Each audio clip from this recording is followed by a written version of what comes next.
For me, Assassin's Creed is essentially a long, epic story of a guy in the prison going in a machine called the Animus, and he's going to relive the life of his ancestors. In Assassin's Creed 2, we follow Desmond, who's going to live the life of Ezio Auditore da Firenze. The meaning of Ezio's name, in following with the tradition established by the first Assassin's Creed, is that Ezio means eagle. Eagle, or the flying one. Its origins come from Greece.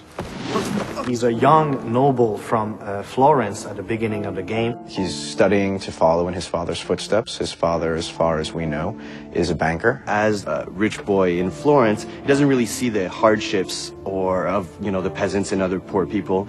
And it doesn't really affect him either. He's more of a carefree guy. He does what he has to do. He's got lots of money. He's got lots of friends. And in regards to the women, he's very charming. He always says the right thing, the right thing to surprise them, to stand out of the crowd, and that's why they have a really hard time resisting to his charms.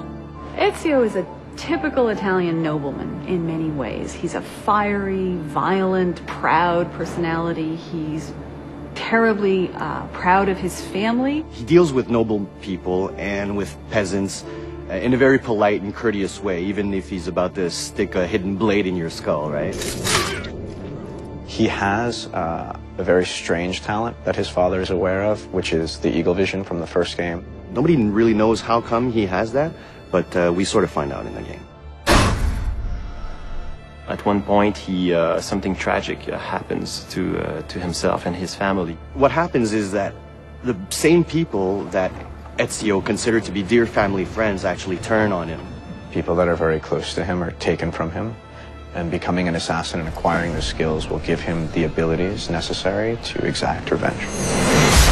When you're used to just living free and living without a worry in the world, and all of a sudden the entire Florentine army is looking for you, and you have to protect your mother, you have to protect your sister, and you have to defend yourself, changes everything in his life.